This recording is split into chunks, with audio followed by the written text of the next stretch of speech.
여러분 안녕하십니까? 고전읽기 6차시 강의를 시작하도록 하겠습니다. 저는 고전읽기 강의를 담당하고 있는 한밭대학교 인문교양학부의 윤인선 교수라고 합니다. 여러분 만나뵙게 돼서 반갑습니다. 벌써 이제 고전읽기가 6차시 강의까지 이어져 왔습니다. 거의 후반부인데요. 사실은 고전읽기 강의 여러분들 들어보시면 아시겠지만 나름의 구조가 있습니다.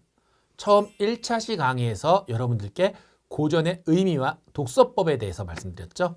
고전의 의미에서 가장 중요하게 짚어야 되는 포인트가 뭐였죠, 여러분?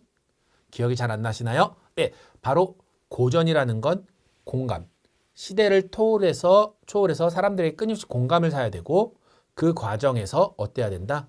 계속 고전이라는 건 변할 수 있다. 만들어지는 것이다. 라는 측면이 있었고 그걸 새롭게 읽기 위해서 우리는 고전에 담긴 의미를 파악하고 그걸 새롭게 활용한다.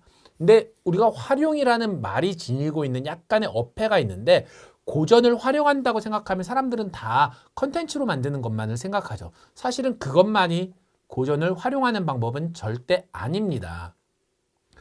그래서 우리는 2차시와 3차시 수업, 설화를 새롭게 읽고 활용하는 과정을 통해서 가장 전형적으로 삼국유사를 통해서 우리가 문화 컨텐츠를 만드는 방법, 영화나 드라마를 어떤 식으로 만들어내느냐에 대해서 생각해봤고, 두 번째로 우리는 지명설화를 통해서 공간 컨텐츠를 만드는 과정에서 생각해봤습니다. 이런 우리가 3차시와 2차시와 3차시를 통해서 알아봤던 방식이 전형적인 어떤 고전을 우리가 새롭게 활용한다라고 했을 때 컨텐츠화하는 방식이었다면 4차시와 5차시에서 우리는 고전 소설을 새롭게 읽고 활용하기라는 주제를 바탕으로 심청전과 금오신화를 읽어가면서 어떤 얘기들을 나눠봤죠? 질문을 던지는 걸 생각해봤죠. 심청전에서는 심청전이 판소리계 소설로서 심청전이 지니고 있는 내용에 대해서 질문을 던지면서 그런 질문을 통해서 현대사회 우리가 살고 있는 내용에 대한 질문을 통해서 심청전엔 이런 내용이 나오는데 지금 우리 사회에선 어떨까? 라는 내용에 대한 질문을 던지는 방법으로 활용하는 양상을 생각해 봤습니다. 그리고 5차시에서는요. 우리가 금오신화를 읽으면서 형식에 집중해 봤죠. 환상, 전기소설, 기이한 일을 기록한다. 환상성이라는 전기소설의 맥락에서 기이한 것을 기록하는 과정, 즉 형식에 대해 질문을 던지는 모습을 우리는 생각해 보았습니다. 이처럼 우리는 활용할 때 컨텐츠, 질문을 통해서 현대사회, 우리가 살고 있는 이 사회의 질문, 해답을 찾아가는 방식으로 활용하는 것들을 생각해 봤다면 이제 앞으로 남은 6차시와 7차시에서는요. 특정한 장르가 아니라 고전 자체를 시대적인 담론으로서 생각해 볼 수 있는 과정을 여러분들과 함께 이야기 나누려고 합니다. 그래서 오늘 6차시의 주제는요. 고전을 새롭게 읽고 활용하기 첫 번째 시간으로서 연려담론을 생각해 보려고 합니다. 특히나 우리는 연려담론이라는 작품 안에 맥락 안에서 연암 박지원이 썼던 한문 단편 소설인 연려함양 박시전을 한번 읽어보려고 합니다. 연려함양 박시전을 읽으면서 연려담론이라는 어떤 시대적 담론을 우리는 어떻게 새롭게 읽어내야 하며 또 새롭게 활용할 수 있을까에 대해서 우리가 한번 생각해보는 시간을 가져보도록 하겠습니다. 그래서 오늘 6차시의 목표는요. 일단 연려담론이니까 연려담론을 가장 왕성하게 보급했던 연려전의 복음양상과 전개에 대해서 이해해보고요. 연려담론을 소재로 하는 고전문학 상당히 많이 있지만 그중에서 특히나 연려함양 박시전을 한번 이해해보려고 하고요. 그걸 바탕으로 해서 우리는 연려담론에 대해서 한번 생각해보는 시간을 가져보도록 하겠습니다. 그래서 6차시의 강의 목표는 첫 번째, 연려전이 복음양상과 전개양상에 대해 이해한다. 두 번째, 연려담론을 소재로 하는 고전문학을 이해한다. 세 번째, 연려담론에 대해 다시 생각해보는 시간을 가진다를 목표로 강의를 전개해 나가보도록 하겠습니다. 여러분들, 연려라는 게 뭔지 아시죠? 정절을 끝까지 지켜서 살아남은 여자 혹은 지아비가 죽자, 지아비라는 표현도 좋은 표현이 아니지만 남편이 죽다 따라 죽은 여자를 우리는 연려라고 부릅니다. 그리고 연려전은 그러한 이야기, 여성들에 대한 이야기를 담고 있는 책입니다. 자, 그랬을 때 연려전이라는 것이 언제 유행됐고 우리나라로 들어왔는가라고 한다면 한나라 때였습니다. 연려전이라는 것은요, 사실은 한나라 때 유향이 엮은 여성 전기집을 통칭합니다. 우리는 지금 장르로서 연려전에 대해 얘기하지만 사실은 연려전이라는 이름은 BC 77년대였어요. 한나라 유향이 섞은 여성 전기집입니다. 그랬을 때 이 연려전의 내용은요, 중국 고대의 모범을 보인 여성과 경계해야 할 여성 104명에 대한 이야기였어요. 우리가 알고 있는 연려전이랑 조금 이미지가 다르죠. 우리가 흔히 알고 있는 연려전이면 진짜 모범이 될 만한 여성, 소위 얘기하는 모범, 그 당시 담론으로서 모범이 될 만한 여성들의 이야기만을 적어놨을 것 같은데, 실제 연려전에는요, 중국 고대의 모범을 보인 여성과 또 경계해야 될 여성 104명을 같이 섞어놨습니다. 그리고 서문을 보면 이러한 연려전의 편찬은요, 후비들이 황씨를 어지럽히는 것을 경계하기 위함이다 라고 적고 있습니다. 즉 황씨를 경계하는 것, 어지럽히는 걸 경계하기 위해서 모범이 보인 여성들의 얘기, 그리고 실제로 황씨를 어지럽혔던 여성에 대한 이야기를 적고 있는 책을 연려전이라고 얘기할 수 있습니다. 그랬을 때 이 중에 이 연려전에 총 7가지 여성상이 나타나요. 여성을 7가지 유형화시키는데, 첫 번째는 본받을 만한 어머니, 두 번째로는 현명한 여성, 세 번째로는 지혜로운 여성, 네 번째로는 정숙한 여성, 다섯 번째로는 절개를 지킨 여성, 여섯 번째로는 언변으로 위기를 극복한 여성, 일곱 번째로는 음란한 여성, 이렇게 7가지 여성상을 제시하고 있습니다. 자, 여러분, 여기서 제시하고 있는 여성상이, 연려전에서 제시하고 있는 여성상이 본받을 만한 어머니, 현명한 여성, 지혜로운 여성, 정숙한 여성, 절개를 지킨 여성, 언변으로 위기를 구한 여성, 음란한 여성, 이렇게 7가지인데 우리 이미지에 연려전 하면 떠오르는 건 어떤 거죠? 딱 하나 아닌가요? 절개를 지킨 여성. 즉 기존 연려전보다 우리나라가 상유하고 있는 연려의 담론은 상당히 축소된 절개를 지킨 여성이라는 하나에만 집중화된 그러한 모습을 보이고 있습니다.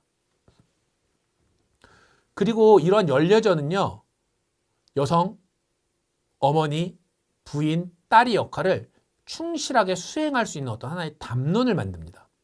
그래서 유교적 가부장제 하에서 전범적인 여성상, 여자는 어때야 된다, 본받을 만한 어머니는 어때야 되고, 현명한 여성은 어때야 되고, 지혜로운 여성은 어때야 되고, 정숙한 여성은 어때야 되고, 절개를 지킨 여성은 어때야 되고, 언변으로 위기를 극복한 여성은 어때야 되고, 음란한 여성은 어떻게 처벌받는다 와 같은 어떤 여성상을 구축하는 역할을 했습니다. 어떻게 보면 이 연려전이란 거는요, 여성이 어떻게 살아야 된다는 걸 되게 함축적으로 그 당시 담론에, 유교적 담론에서 보여주고 있는 것 같아요. 이런 연려전이 우리나라로 어떻게 들어오느냐라고 하면, 유향의 연려전이 사실은 조선시대 때 들어왔다라고 생각하는데, 사실은 조선시대가 아니라 조선 건국 직전 고려시대 때 들어오게 됩니다. 사실은 고려는 유교국가도 아니고 불교국가였잖아요. 불교국가였던 고려에서 조선시대에서나 가장 흥행했던 연려전이 들어옵니다. 그리고 조선시대에서는 해진이 있었던 고급 연려전이 들어오게 됩니다. 그리고 우리가 알고 있는 삼강행실도는 성종 12년에 연려편만 국문으로 번역해서 보급이 됩니다. 그리고 중종 때에선 소학이나 연려전들이 한글로 번역돼서 인쇄 배포됩니다. 삼강행실도의 연려편이라든가 소해왕후의 내운동은 연려전을 직접적으로 수용한 얘기들이다라고 보실 수 있어요. 즉 우리나라의 연려도는요, 연려담론은 사실은 고려 때부터, 고려 말 때부터 있었고, 중국에서 이렇게 수입돼서 들어왔고, 그 과정에서 상당히 중국에 있었던 연려문들은 어떤 일부 절개를 지킨 여성이라는 축소된 맥락에서 들어오게 된 모습을 보입니다. 그런데 이게 중요해요. 이렇게 연려전이 들어왔는데 이 연려전을 통해서 사실은 유교적 여성의 모습을 내면화시킵니다. 즉 유교적 여성, 연려전을 통해서 유교적 여성의 모습을 상당히 내면화시키는데 특히나 신체에 대한 통제를 내면화시키는 역할을 합니다. 즉, 이 책을 읽고 이것을 여성이 살아야 되는 전범이다. 여성은 이렇게 살아야 된다. 모범적인 것이다. 이걸 따라야 된다라고 얘기를 하면서 상당히 여성의 신체를 통제하기 시작합니다. 첫 번째 신체의 통제는 태교와 자녀 교육입니다. 여러분, 맹모 삼천지교라는 말 들어보셨죠? 맹모가, 맹자의 어머니가 3번 이사를 가서 교육을 위해 3번 이사를 갔다라는 맹모 삼천지교. 이 담론도 사실은 우리가 알고 있는 정절뿐만 아니라 여성의 신체를 통제하는 연려 담론 중에 하나였어요. 그래서 왜 이런 태교라든가 자녀 교육에 대한 담론들이 연려전 안에서 퍼졌는가 하면 기본적으로 유교 사회에서는 부계혈통으로 가문을 유지해야 됐잖아요. 그럼 부계혈통으로 가문을 유지하기 위해선 아들을 낳아야 됐고 또 아들이 교육은 어머니 손에 맡겨져야 되기 때문에 아들이 교육을 위해서 여성은 자신의 신체라든가 어떤 행동을 다 통제해야 된다라는 담론이 성행하기 시작했던 겁니다. 두 번째로 우리가 흔히 알고 있는 정절이죠. 과부는 밤에 부모 없이 나갈 수 없고 불이 나도 문 밖에 경솔하게 나가기보단 타 죽어야 된다. 즉 여성은 밖이 아닌 안에만 존재해야 된다. 라는 식의 담론이죠. 우리가 알고 있는 어떤 유교 담론, 연려 담론의 핵심이죠. 정절. 게다가 이러한 연려전은요. 꼭 모든 이야기 끝을 죽음으로 마무리해요. 그리고 죽음으로 끝난 여성의 삶을 상당히 찬양합니다. 여성이 죽음을 앞둔, 남편이 죽음을 앞둔, 남편이 죽음을 당한 여성은 자신이 신체에서 어떤 성적 정체성을 완전히 없애버리고요. 남편을 살리기 위해 살을 베어내거나 손가락을 자르거나 자신의 신체를 무화시키는 죽음을 선택하기도 합니다. 되게 지금 생각하면 끔찍하죠. 근데 그 당시 시대의 담론에 남편에 의해서 어떤 죽어가는, 그래서 남편의 살리기 위해 손을 베거나 살을 잘라내거나 신체를 무화시키는 그러한 담론들을 내면화시키고 있습니다. 이러한 여성 담론들이 있었어요. 그리고 이러한 담론 속에서 그러한 담론의 흐름으로 연려전, 연려소설이 나오는데 이때 박지원이라는 사람은 연려함양 박시전을 쓰게 됩니다. 이 연려함양 박시전이 어떤 내용이었는가? 줄거리를 생각하면 이런 얘기들입니다. 박지원이 아내 현감으로 지낼 때 박상효의 조카딸이 죽었다는 소식을 듣게 됩니다. 박 씨는 함양 아전 임술중과 혼인을 약속하고 진행하던 중이었는데 임술중이 병이 있다는 것을 알았지만 혼인을 진행하였어요. 그리고 병이 있는데 혼인을 했으니 박 씨는 혼인한 지 반년도 되지 않아 남편이 죽게 됩니다. 그리고 박 씨는 임술중에 초상을 치르고 대상을 치른 후 자결합니다. 즉 남편 상을 다 치러주고 자결을 하는 거죠. 근데 문제는 세상 사람들은 이렇게 수절한 박 씨를 창송하지만 박지원은 이 연려함양 박씨는 이렇게 써요. 나는 그렇게 생각하지 않는다. 이러한 담론이 뭐가 필요하냐? 이건 잘못된 거다. 라고 글을 씁니다. 어떻게 생각하면 박지원은 연려 담론에 벗어난 사람처럼 보이죠? 왜냐하면 박지원이 연려하면 박씨전을 쓸 때 박상효의 조카딸이 죽었다.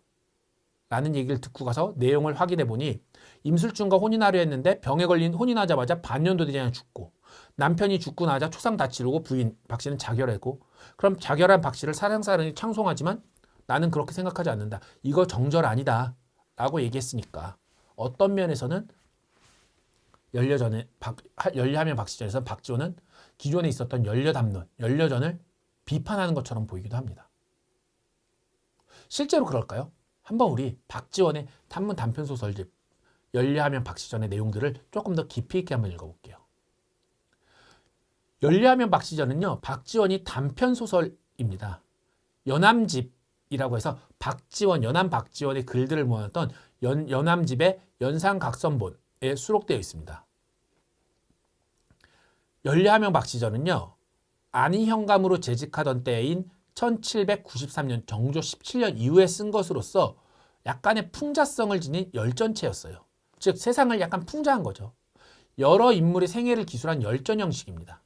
그래서 연려하면 박씨전 같은 경우도 연려전만 쓴 게 아니라 박씨라는 부인의 연려가 됐는데 그 사람에 대해서 조금 풍자하기 위해 쓴 다양한 인물을 썼지만 그중에 한 명으로서 원어브댐으로서 풍자하게 썼던 글이었어요.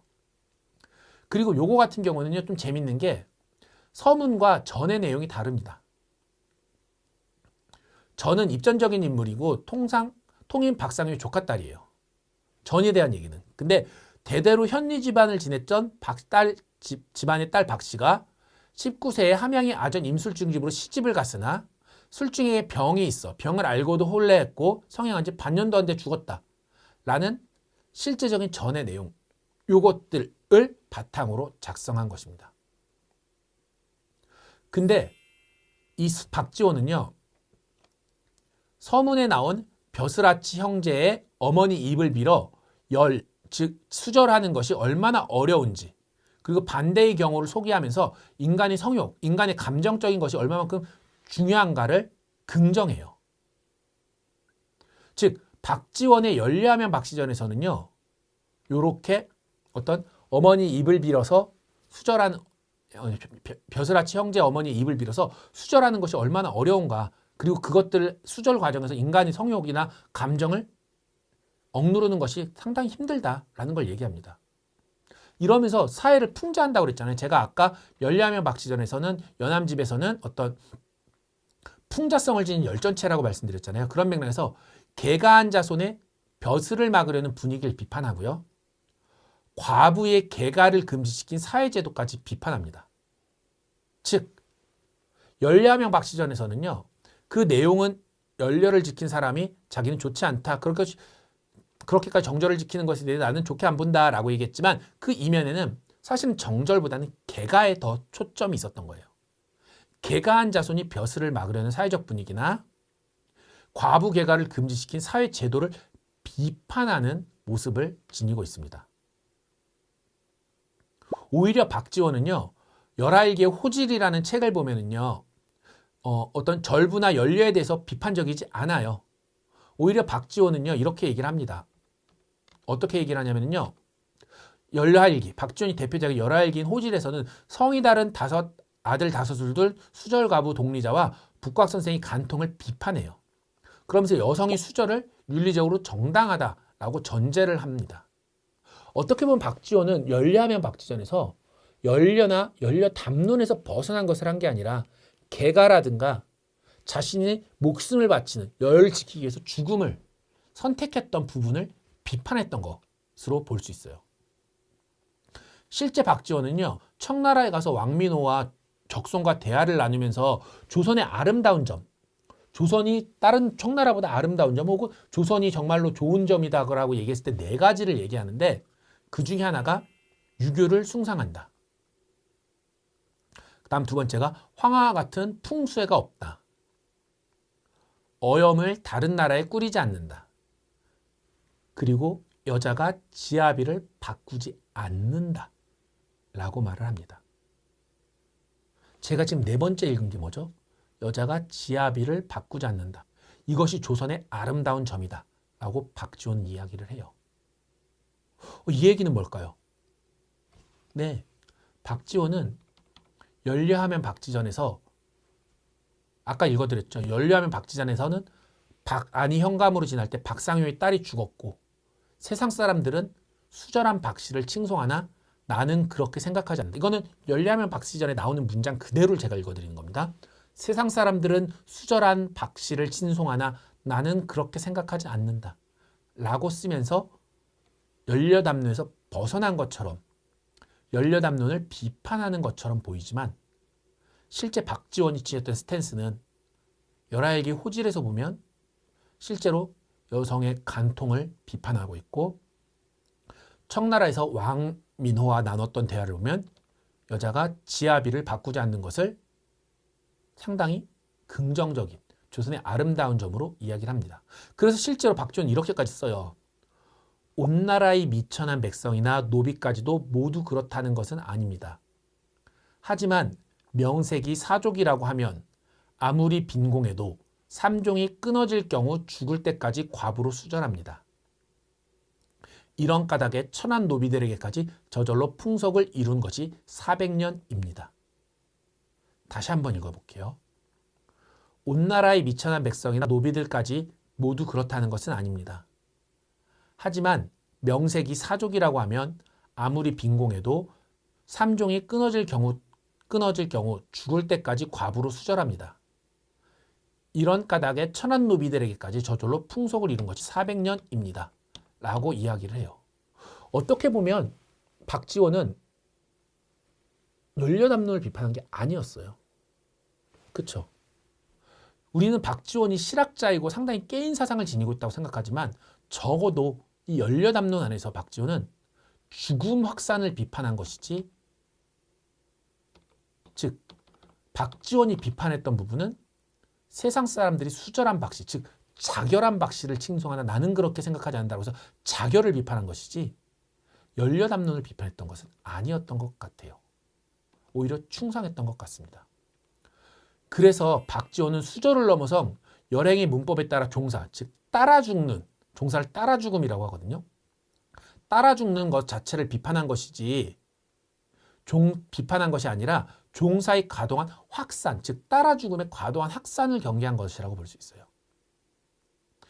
자, 정약용의 열불원에서도 마찬가지예요. 여성의 종사가 시부모 봉양과 자식 양육 등 가부장에서 여성의 의미를 소홀히 하는 결과를 가져온다는 이유로 비판하기도 해요. 즉 정약용이나 박지원 같은 실학자들이 종사를 비판하는데 그 비판했던 이유가 시부모 봉양이나 자식 양육 등 기존의 어떤 가부장제, 열려담론에서 얘기했던 여성의 의무를 소홀히 하기 때문에 종사를 비판했던 거죠. 이처럼 그 당시 열려담론은 아무리 깨어있는 학자들까지도 다들 내면화됐던 보편 담론이었던 거예요. 그래서 그걸 벗어나는 것처럼 보이지만 사실은 그걸 벗어나지 못한 모습들을 어렵지 않게 찾아볼 수 있는 것 같습니다. 자, 우리는 이렇게 고전을 다각도로 읽어봤어요. 즉 고전의 텍스트가 아니라 제가 독서를 할 때 어떤 말씀 드렸죠? 고전을 읽는 4가지 방법을 할 때 처음에 추거적 읽기, 추론적 읽기, 평가적 읽기, 창의적 읽기 말씀드렸잖아요. 추거적, 문자 그대로 박지원이 열려하면 박시전을 읽으면 어떤 얘기예요? 박지원은 마치 그 당시 시대적인 담론을 벗어나서 비판하고 있는 것처럼 보이지만 또 박지원이라는 스탠스가 그렇잖아요. 박지원이라는 실학자라는 스탠스가 그렇기 때문에 그걸 벗어나서 친송하고 있는 것처럼 비판하고 있는 것처럼 보이지만 사실은 추거적 의미, 추론적 의미, 박지원이 다른 글들, 예를 들면 호질이라든가 아니면 왕민호가 나왔던 대화와 같은 다른 글들을 통해 볼 때 궁극적으로 열려함양 박시전은 가부장제를 비판하고 있는 것이 아니라 오히려 죽음확산을 비판하고 있다는 것을 이해할 수 있는 것 같습니다. 이처럼 어떻게 보면 열려함양 박시전에서 인물들은 열려담론을 신분을 어떻게 소비하고 있느냐를 생각해 볼 수 있죠. 즉 텍스트 내적으로 봤을 때 이건 결국 그 당시에 대한 관점에 대한 이야기였다는 거예요. 열려함양 박시전은 결국 양반 혹은 지대층이라는 박지원의 신분에 따라서 열려담론을 소비하고 있는 방식을 얘기했던 거죠. 다시 말씀드리면 열려담론에서 벗어나 있는 것이 아니라 자기 나름대로의 방식으로 죽음을 비판하는 방식으로 열려담론을 소비했고 남성 사대부들은 그 이데올로기 속에 살았고 여성 사대부들은 그것에 희생됐던 모습들을 우리는 생각해 볼 수 있는 것 같습니다. 자, 그렇다면 우리는 이렇게 고전을 읽어가면서 어떻게 활용하고 현대적인 맥락을 생각해 볼 수 있을까요? 이렇게 고전을 담론에 따라 읽는 것. 즉 열려함양 박시전이 그냥 텍스트만 본다면 열려담론을 비판하고 있는 것처럼 보이지만 다른 텍스트와 함께 전체적인 조선시대의 담론에 따라 보면 그건 열려를 비판하고 있는 것이 아니라 나름대로 열려담론을 소비하고 있는 모습이다 라는 걸 알 수 있고 이런 걸 통해 볼 때 우리는 무엇을 생각해 볼 수 있을까요? 바로 우리 역시도 시대 담론 속에서 살고 있는 것은 아닐까 라는 삶의 지혜를 생각해 볼 수 있는 것입니다. 우리는 지금 현재 자본주의 소비재 사회에 살고 있죠. 그것에 대해 우리는 끊임없이 비판을 하려 노력을 합니다. 하지만 과연 우리는 그러한 신자유주의 체제를 비판하고 있는 것일까? 아니면 그 속에서 박지원과 같은 또 다른 모습을 살고 있는 것일까? 즉 열려함양 박시전을 읽고 그것과 함께 겉들여진 사회 담론과 가치 고전을 읽으면서 우리는 현대사회에서 우리가 살고 있는 우리 삶과 우리 사회의 담론을 어떻게 읽어야 하는지를 한 번쯤 생각해 볼 수 있을 것 같습니다. 이런 식으로 고전을 읽으면서 고전을 현대에 살아있는 텍스트로서 다시 호환해내는 그러한 과정을 우리는 한 번쯤 고민해 볼 필요가 있습니다. 아시겠죠? 네, 좋습니다. 그럼 우리 다음 차시 7차시에서 뵙도록 하겠습니다. 여러분 수고 많이 하셨습니다.